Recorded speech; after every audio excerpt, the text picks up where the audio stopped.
South America, somewhere in the 15th or 16th century. According to an old Colombian legend, the cacique, or chief of the Muisca tribe, took part in a strange religious ceremony. He was stripped completely naked, and his body was rubbed with shiny gold dust. Then, with priests and tribal leaders, he was rowed out into the middle of a lake.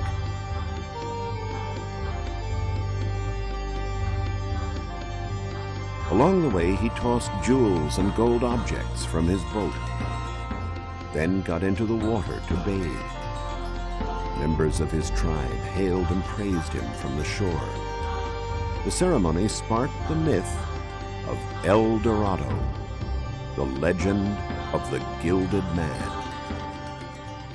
Hundreds of years later, stories like this created a mad rush of adventurers and soldiers of fortune, searching for this hidden land where gold was more plentiful than water. In their greed, they carried out bloody massacres and burned whole cities to the ground. Nothing would stop them in their search for the lost city of gold known as El Dorado.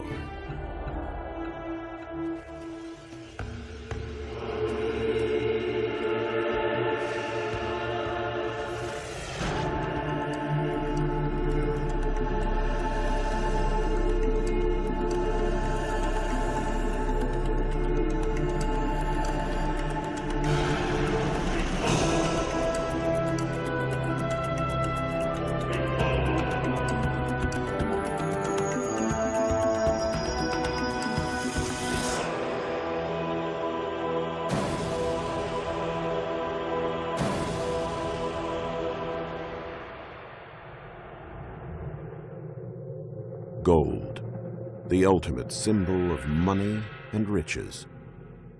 As far back as ancient Egypt, artists used the precious metal to create masterpieces for their pharaohs, like the famous burial mask of Tutankhamun. The ancient Romans also had a passion for gold.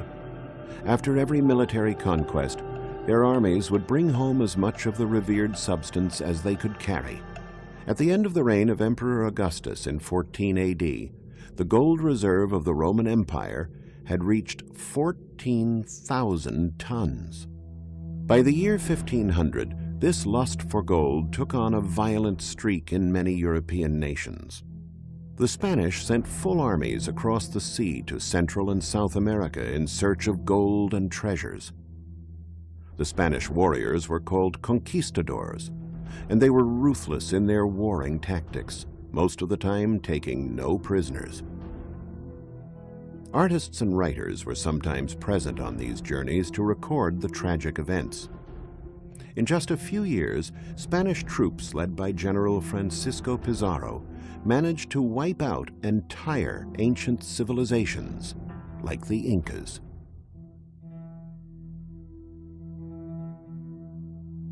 Who were the Incas? Their origins are lost in antiquity. But according to a modern theory, like all pre-Columbian populations, the Incas were descendants of migratory movements from Asia across the Bering Strait that occurred 40,000 years ago when a thick ice cap connected the two continents. After reaching the northern regions of the American continent nearly 24,000 years ago, people started moving southward. It was determined from ancient stone utensils discovered recently that the first settlers arrived in Peru 18,000 years ago. They built a powerful and advanced civilization on the highest reaches of the Andes. How they did this is still a mystery. The word Inca in the Quechua language means ruler or head, but originally it must have been the name of a tribe that lived around Lake Titicaca, an expanse of water between present-day Peru and Bolivia that was considered sacred. At an altitude of 12,500 feet, it is the highest navigable lake in the world.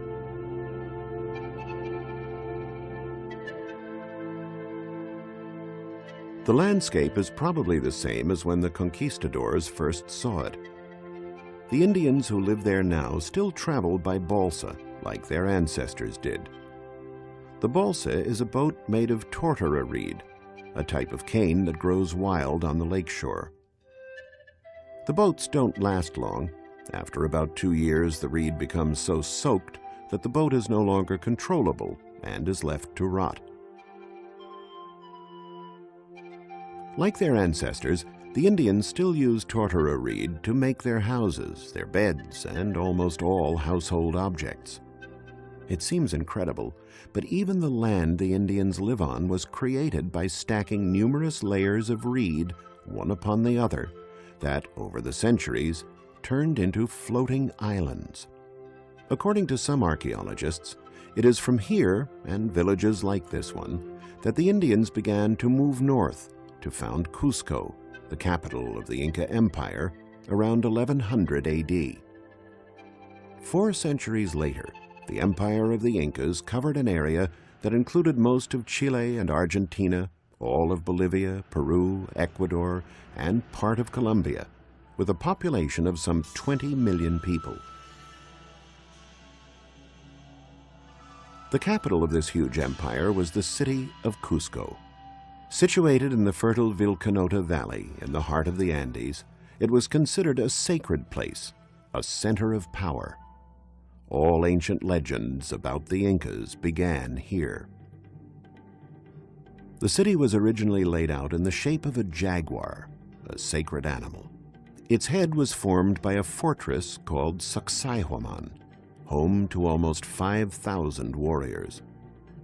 In the king's empire, everything belonged to the state.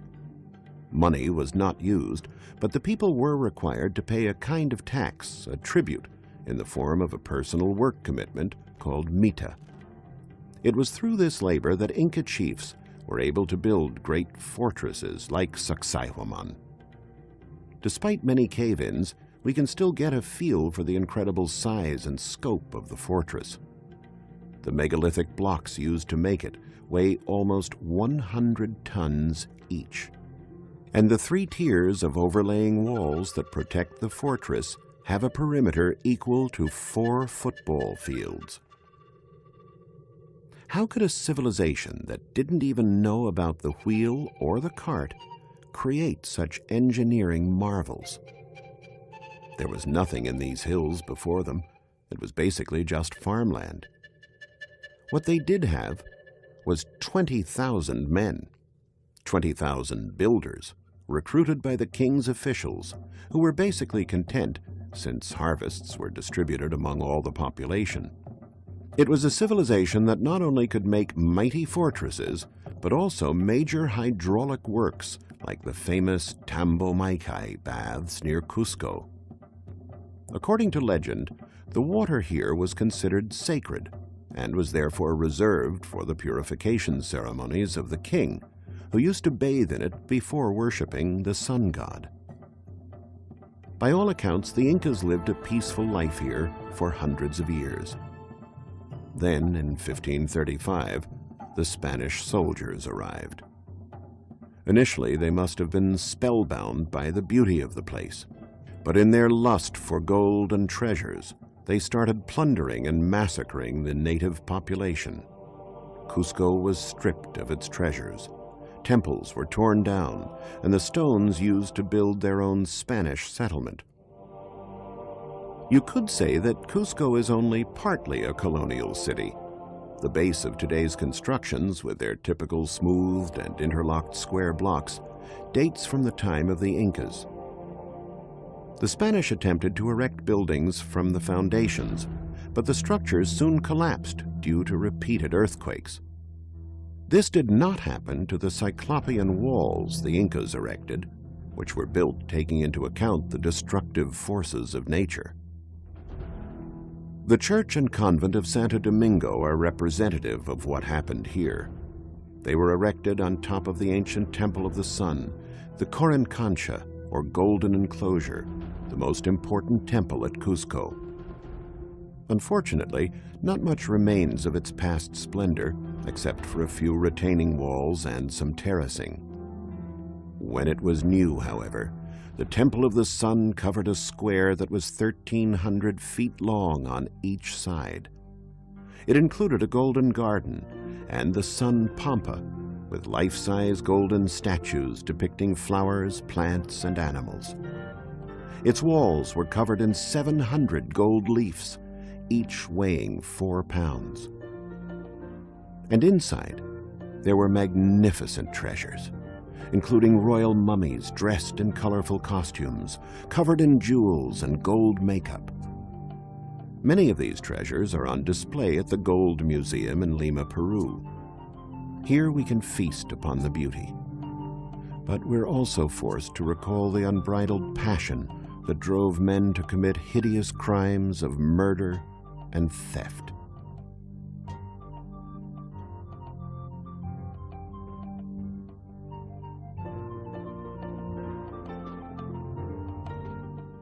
The museum contains many jewels of Inca civilization, like this ceremonial shirt made with 13,000 gold foils, and artifacts from other nations which were ruled by the Incan Empire.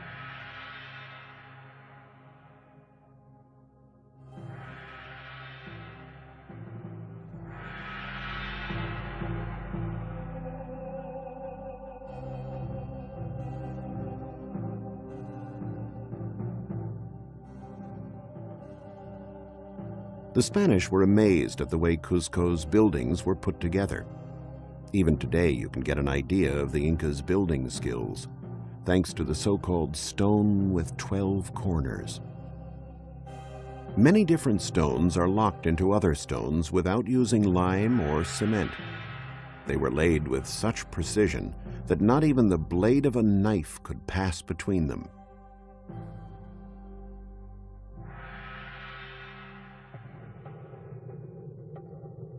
We can see how the Spanish conquistadors must have been in awe when they discovered one of the most important and sacred places in the Incan Empire, a place filled with gold statues and works of art that would make any museum proud today. But instead of preserving these beautiful artifacts, many of the most magnificent treasures of humanity were lost for all time.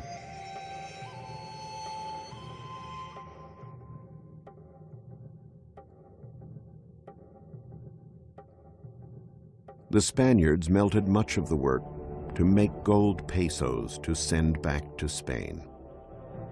The fate was no better for the inhabitants of Cusco. They were farmers and builders, and more or less defenseless, unprepared for a brutal enemy like the conquistadors.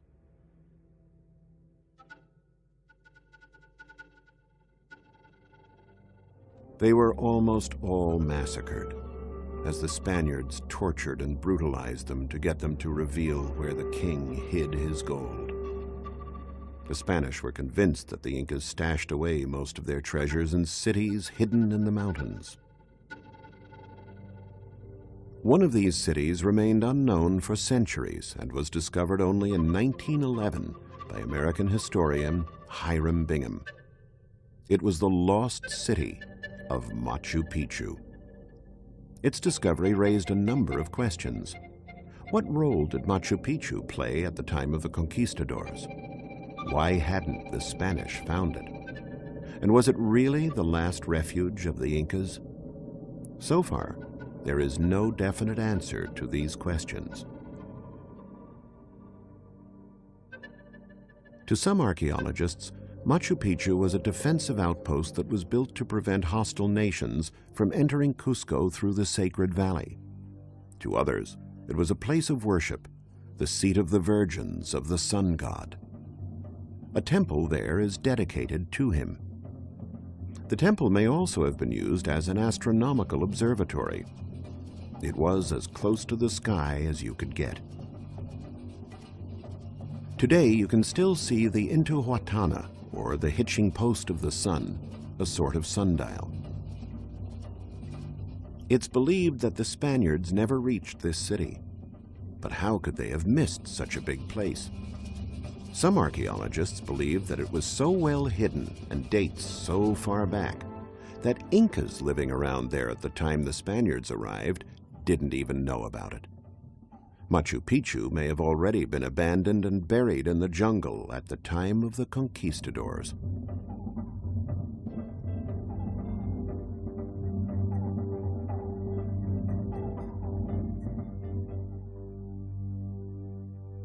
One thing we do know, Machu Picchu, even with its veil of mystery, is not the legendary land of El Dorado. So where was El Dorado, the famous kingdom of gold? A city with walls covered in gold leaf and parks that had trees and flowers made of gold. The city of every man's dream, rich beyond imagination in precious jewels and stones. Is this where the Incans fled to with their gold when the conquistadors invaded? If so, they would have had to leave the country. The myth of El Dorado is not tied to Peru. To find its true origin, we must head north to Colombia, because it is there that the legend of the Gilded Man comes from. The legend is connected with the ceremony that took place on Lake Guatavita, 30 miles east of Bogota, the modern capital of Colombia. After the Spaniards heard the story of the king, covered in gold dust and jewels, and throwing gold into the deep water, it is easy to understand why they thought the bottom of the lake might be covered with years of discarded treasures. Scholars wondered for a long time about the origin of the myth and the ceremony. And in 1954, Colombian archaeologists gave an explanation that seemed plausible. Their research showed that thousands of years ago, in a period when man already lived in the Andean Cordilleras, or mountains, a great meteorite fell from the sky. The Indians would have heard a deafening blast and seen a streaking gold mass with a trail of gold light behind it. Those who witnessed this phenomenon probably thought some powerful god had arrived on Earth. Archaeologists believe the reason the cacique, or chief of the Muisca tribe, covered himself with gold dust and took ritual baths in the sacred waters was in honor of this event. But the origin of the ceremony was not the only mystery. Where would the Muisca have gotten that much gold to dispose of in the first place? It is known that only the tribes of the hot and humid tropical lowlands, called Tierra Caliente, had rich gold mines. There is no sign of the precious metal anywhere on the Bogota Plateau where the Muisca lived. So how could this pre-Columbian people possess so much gold that they could throw away heaps of it into a cold lake? The mystery was unraveled thanks to the discovery of mines located in the mountains west of Bogota. The mines date from the period of the Muisca and contain rock salt, the same salt we use for cooking. At the time, it was so scarce a mineral that it was worth more than gold to pre-Columbian peoples. The Muisca used to sell the cakes of salt all over Colombia, making a good profit. It was from this resourceful merchandising that the Muisca were able to buy the metal with the golden reflections. And their skillful craftsmen could then turn this wonderful substance into 1,000 marvelous shapes. We can now still admire these precious objects in an extraordinary collection at the Gold Museum in Bogota. With the opening of the museum in 1939, Colombia was able to stop the flow of national treasures across its borders and keep its artistic heritage intact. The museum features mummies and beautifully crafted gold artifacts of the Muisca, along with other tribes who knew how to work gold, like the Sinu, known for their fan-shaped pendants, the Tolima, and the Quimbaya, whose craftsmen created a variety of beautiful objects, and the Calima, who made big breastplates, tiaras, and brooches. With all this beauty, we wonder who actually wore the jewels. Was it just the leaders or warriors? Or did women also covet and wear this jewelry as they might do today? Studies of this period have shown that women never wore jewels, only priests and dignitaries. Jewelry had strong ritual and religious values. The fantastic figures evoked supernatural characters that they believed could influence life on Earth. The masks placed on the faces of the dead were meant to prolong life after death. The small, highly stylized depictions of animals, especially birds, were offered as gifts to the gods to increase the fertility of the soil and to guarantee bountiful harvests. Some of these incredible jewels are shrouded in a little mystery. Scholars believe that they have a perfectly streamlined shape that only a modern engineer who designs airplanes could conceive. How could they have been made more than 1,000 years ago? Many golden objects used by a nobleman or a priest when he was alive accompany his mummy after death. They were placed inside hypogeum tombs, which meant that they were dug under the ground. The corpse was placed in the tomb along with jewels and everyday objects to make the soul's journey to the underworld more comfortable. Many jewels were offered as gifts to the gods. One of them is considered a masterpiece. It is a raft made of gold and emerald for the Cacique of Guatavita, which was accidentally discovered in 1969 by some farmers in a cave near Bogota. The man seated on the throne is El Dorado, the gilded man, waiting to emerge into the sacred water of the lake to obtain divine powers. Also in the scene are some men who are throwing gold offerings into the lake. Most likely they are priests and dignitaries who were escorting the king. So are there treasures then buried in the waters of Lake Guatavita? The answer, unfortunately, is no. Since the time of the Spaniards, thousands of men have dived under the water trying to find the gold. Some even tried to drain the lake, but there was never enough gold found to make it worth their while. The museum also houses jewels of the Tairona, another ancient people of Colombia who have also died out. They made magnificent objects like serpent-shaped breastplates and frogs, which were considered sacred and a protector. The Tairona were one of the last pre-Columbian civilizations. They lived isolated in the Sierra Madre, a mountain range at the northernmost part of Colombia, over 16,000 feet high. It is here that stories passed down by Spanish historians about the myth of El Dorado were intertwined with legends about mysterious cities lost in the jungle, with creeks brimming with gold nuggets. One of these cities was Chayarana, now an archaeological site known as Pueblito. It was here that the Tairona Indians paved miles and miles of paths with stones to make it easier to go from one village to another. Despite these early trails, it was still not easy for the conquistadors to reach the hidden jungle cities. The tangle of plants and trees of the rainforest kept them in darkness, and it was impossible to get a sense of direction. And of course, they always ran the risk of being bitten by spiders, serpents, and poisonous frogs. What they feared most, however, was hunger. When food ran out, they ate the leather from their saddles after they had sacrificed their mules. But their hunger for riches, of finding El Dorado, kept them going.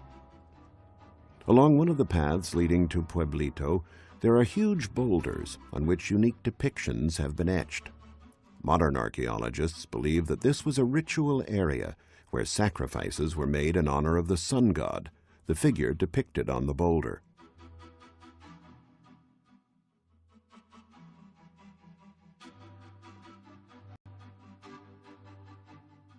Thousands of villagers used to live at Chayarana in huts made of wood and straw that were built on top of stone circles. A system of canals allowed water to flow away from the huts and out of the village and prevented the risk of flooding. This is believed to be one of the creeks depicted in stories and paintings. The golden reflections are not caused by the presence of gold, however, but by mica, a mineral with similar reflecting characteristics. Ironically, the natives dubbed it Spanish gold. These are the heirs of the Tairona people who used to live in this city in ancient times. They belong to a tribe called the Kogi. The Kogi keep certain customs and traditions alive that were conceived by their ancestors. The Tairona had a fear of the Spanish, who arrived suddenly, leaving behind only death and destruction. To avoid being surprised, the Tairona laid smooth stones along the access paths to the village in such a way that they made a sound when men and mules passed. After more than 500 years, these stones still do what they were originally intended to do. Unfortunately, that signal was not enough to save the Tairona from the fate of all pre-Columbian peoples, for whom the myth of El Dorado only caused indescribable suffering. The search for El Dorado was devastating for the indigenous native populations trying to advance their cultures. It was more than unfortunate that they fell victim to men driven by a savage lust for wealth. Although El Dorado has never been found, the search goes on today. The gold objects and jewels that have survived these ancient civilizations still inspire modern-day Indiana Jones types to hack their way through the jungles of South America in search of this lost city of men's dreams. El Dorado, the legend, continues.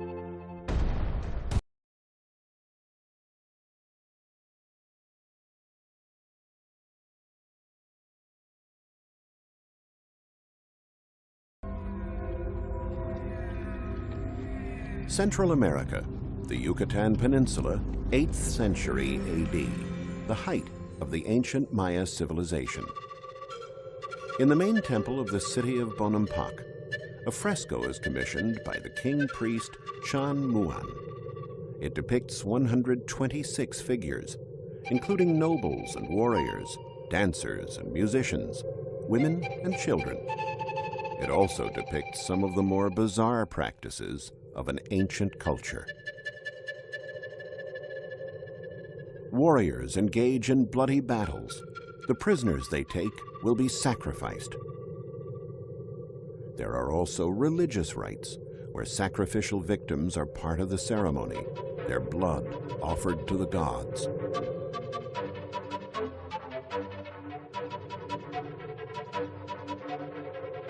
The Bonampak murals go beyond the purely artistic.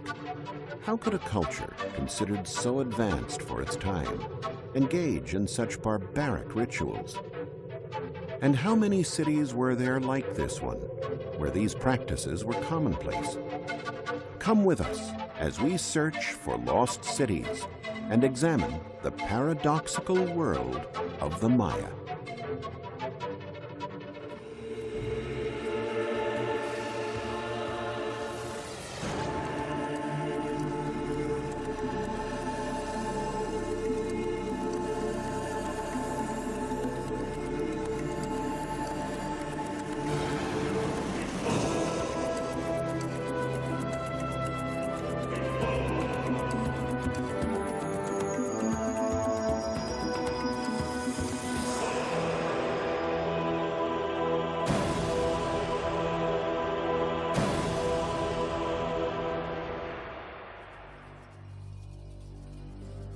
The discovery of the Bonampak frescoes unraveled mysteries on the customs and traditions of a civilization that had developed over a period of nearly 3,000 years, a civilization that reached its height between 200 and 900 AD, and then experienced a relentless decline until it almost completely disappeared around 1500, a little before the Spanish conquistadors arrived.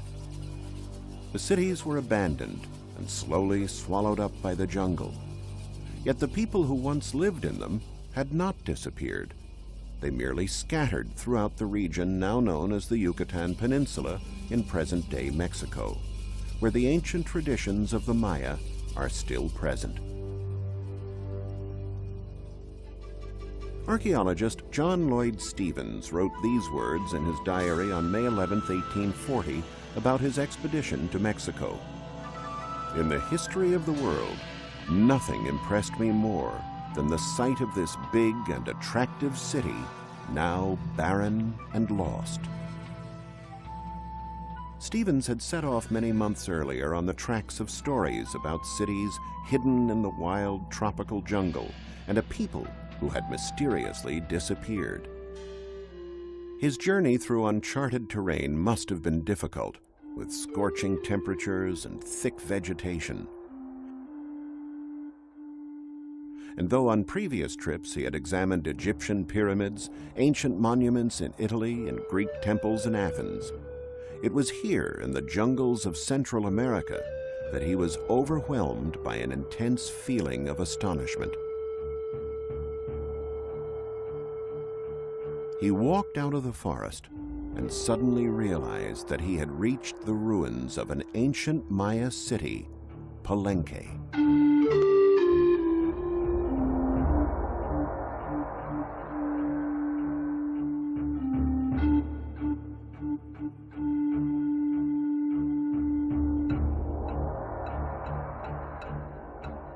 Stevens and an architect, Frederick Catherwood, who painted watercolors of the area, were breathless when they saw the city's sacred grounds. It was clear that only men with ingenious minds could have planned this city, and that expert hands had built it. It was also clear that a whole new era of scholarship on an unexplored civilization would now present itself. Gods and goddesses, rulers and heroes, an entire account of hidden Maya culture and mythic history.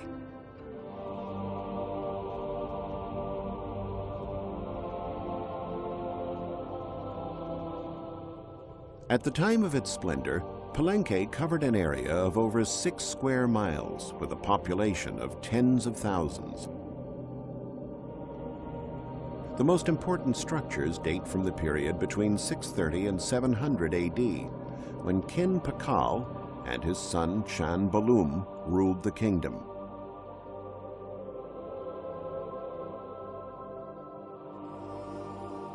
The palace, the home of the royal family, was erected in the city center on a 33-foot-high platform.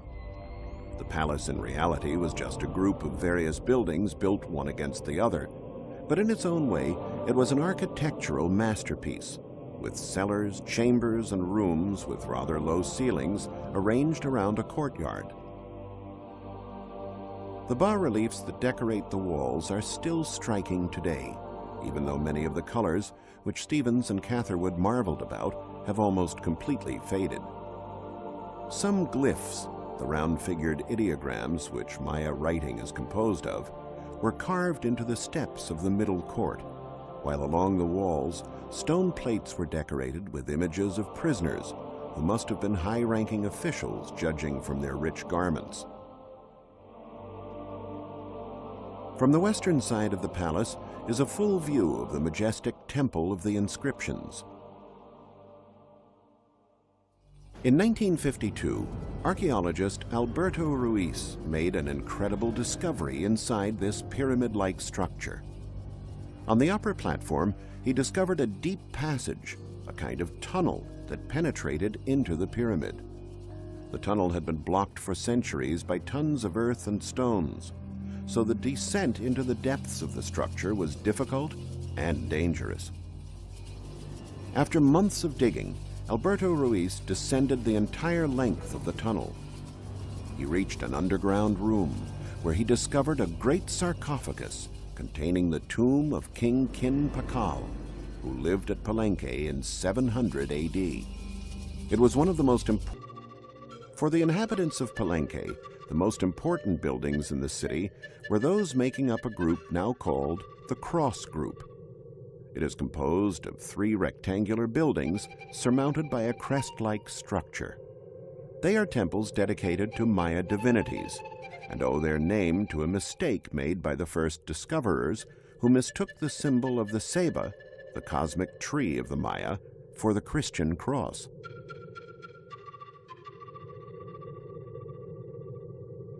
At the height of its splendor, this grand architecture in the middle of a dense jungle must have been a truly impressive sight.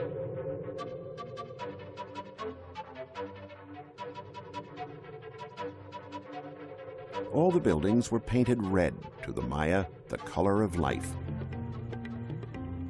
The main temple was decorated with stuccos portraying King Pakal together with the god Kappa, protector of the ruling class.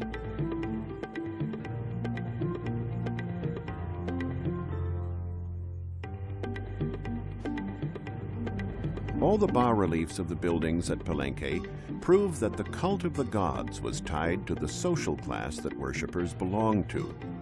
The god Ekchua, for instance, was the guardian of merchants. Even the colors used in pictures had to conform to precise rules. People's skin was colored red. Gods were painted in blue, the color of the sky, and animals and plants were painted yellow. Maya society was structured like a pyramid, headed by a king who had divine powers, similar to the powers of ancient Egyptian pharaohs. Below the king were the priests, nobility, and warriors. At the bottom of the pyramid was the rest of the population, mostly peasants and craftsmen. The peasants led a relatively quiet life. There were no carts on the streets, since the Maya did not know the wheel. Their city markets were small and drew only a few people. You might hear the call of turkeys and see a few buyers and sellers bargaining over various goods. But most of the inhabitants had their own fruit orchards and vegetable gardens. There were craftsmen, however, who made special objects not sold in the markets. Objects made of jade. This hard, durable, beautiful mineral was so precious that only members of the nobility were able to afford it and hire the skilled craftsmen necessary to work with it.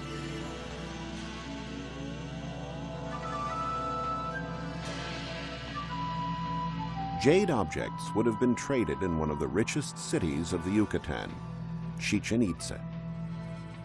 Chichen Itza was founded at the end of the 8th century AD and represented the consolidation of a powerful Maya state sustained by trade, tribute, and war. In the middle of town there was a great pyramid known as El Castillo, the castle, which apparently was dedicated to the worship of Kukulkan, the Maya name of the Aztec god Quetzalcoatl. The 365 steps of the Castillo suggest that the building functioned as a giant chronographic marker, and on the days of the equinox, the sun casts a shadow that illuminates a serpent on the north staircase.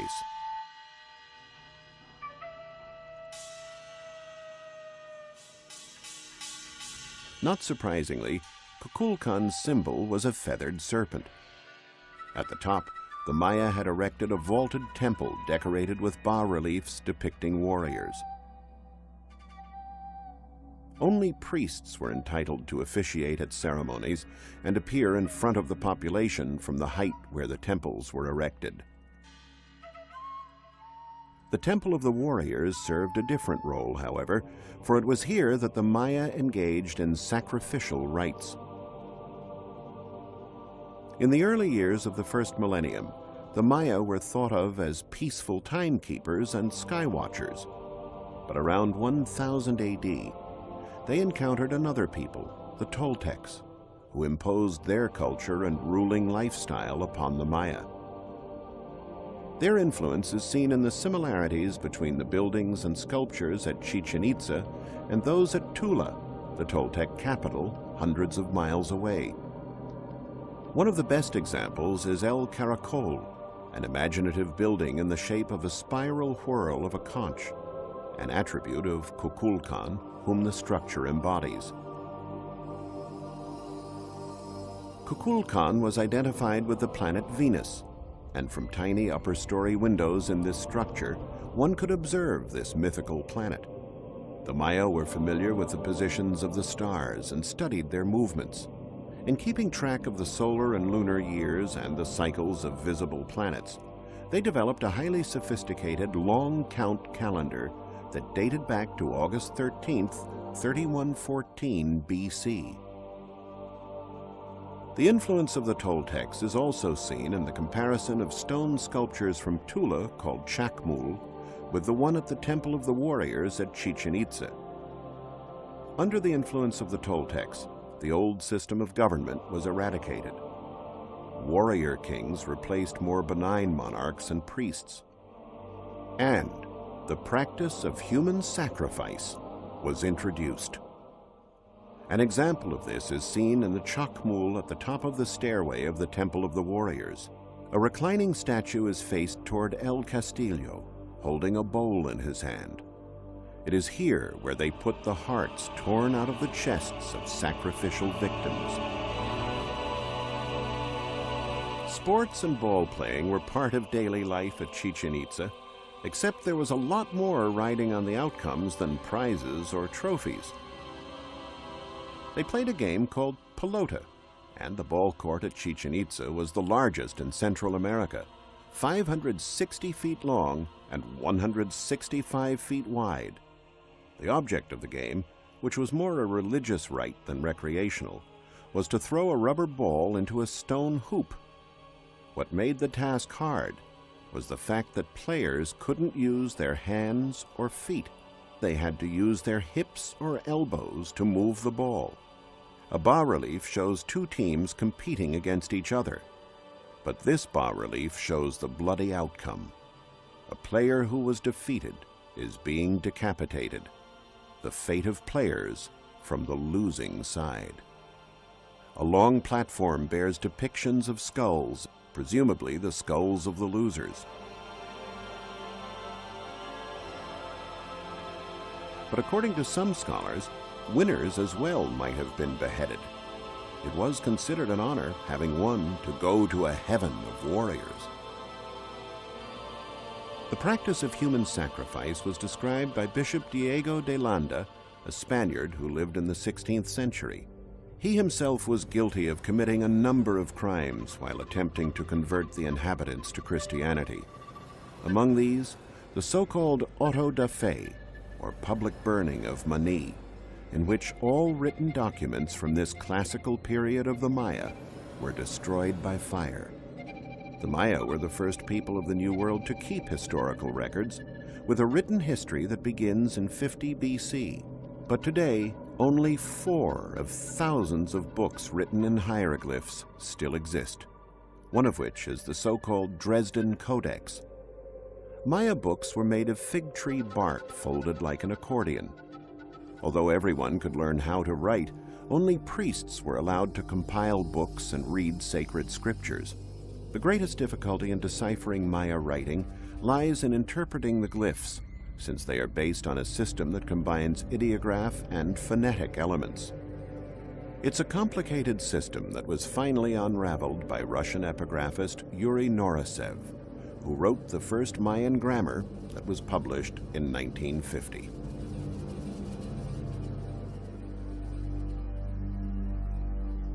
The territory inhabited by the Maya was vast, and since horses and donkeys had become extinct on the continent tens of thousands of years earlier, to make foot travel easier, the Maya built roads.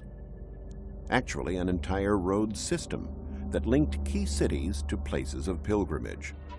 Uxmal was one of the most important places of worship of Maya civilization, and reached its peak between the 8th and 11th centuries AD. Uxmal was the administrative and religious capital of the Maya, who lived in the hilly zone of Puuc, a name also used for the region's peculiar architectural style. The finest example of Puuc style is the governor's palace, nearly 330 feet long, probably the seat of the authorities. The building has a cornice decorated with masks portraying the god Chak. It was originally entirely colored like all Maya buildings, and the elaborate renderings of gods and symbols attest to the wide range of Maya interests.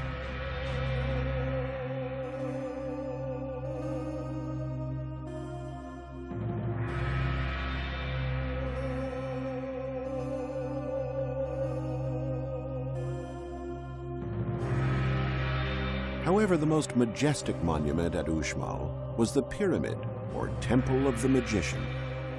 It was erected primarily to worship the gods of heaven, but it too served as an observatory to study the movements of celestial bodies. Like the governor's palace, the pyramid was decorated with representations of the mask of the god Chak. This sculpture, portraying the tattooed face of a priest coming out of a serpent's mouth, was discovered inside the pyramid.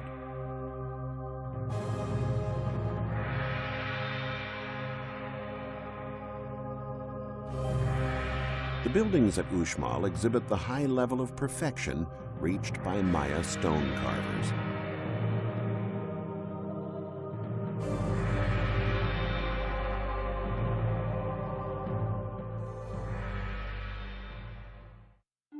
Not all Maya settlements were situated in the middle of the jungle.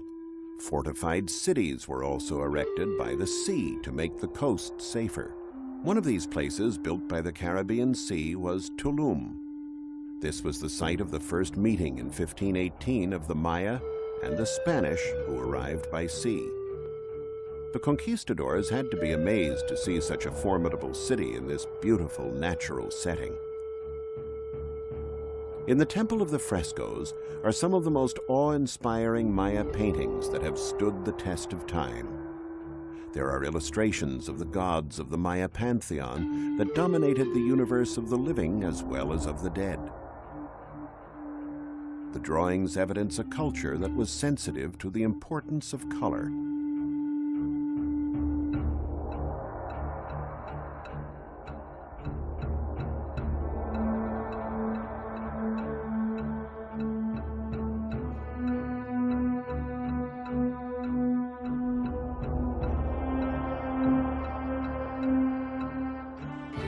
When Captain Juan de Grijalva landed for the first time on the shore of Tulum, he thought it looked as big as Seville in his native Spain. He would have seen buildings painted in vermilion red, light blue, white, and bright green. Unfortunately, only a few traces of these colors remain today. The castle, or El Castillo of Tulum, is certainly the most important monument of this city. It was partly destroyed in the early 20th century and was restored based upon the illustration Catherwood made of it when he arrived in Tulum. No one was sure of the function of El Castillo until Michael Kramer, an archaeologist of the National Geographic Society, reached the conclusion that it was a lighthouse used for navigation. In fact, not very far from Tulum is the island of Cozumel, which in Mayan language means place of the swallows. In ancient times, there were many vessels that sailed back and forth between the island and the mainland.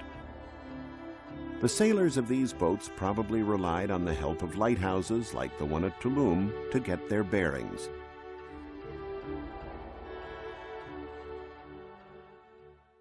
The Maya enjoyed a civilization and a culture that is a study in contrasts. They had respect for nature and considered animals sacred, and yet the animal called human was expendable in sacrifice. Blood was the mortar of Maya life. They were great historians and builders, and yet it never came to them that the wheel could be used as a means of transport. They were superstitious and feared thunder and lightning, but studied and predicted astral phenomena with modern precision. The contradictions of the Maya represent their greatest mystery. What we do know is that they spent their time in unison with the forces of the universe. Poet Miguel Ángel Asturias wrote, "The Maya were a people who counted their days like diamonds. They had faith in their gods, in their smoke rites, in dreams, and in the wisdom of words, things that 5 centuries of devastation, exploitation, and oblivion could not destroy. The Maya live on, thanks to what they have left for our civilization to discover."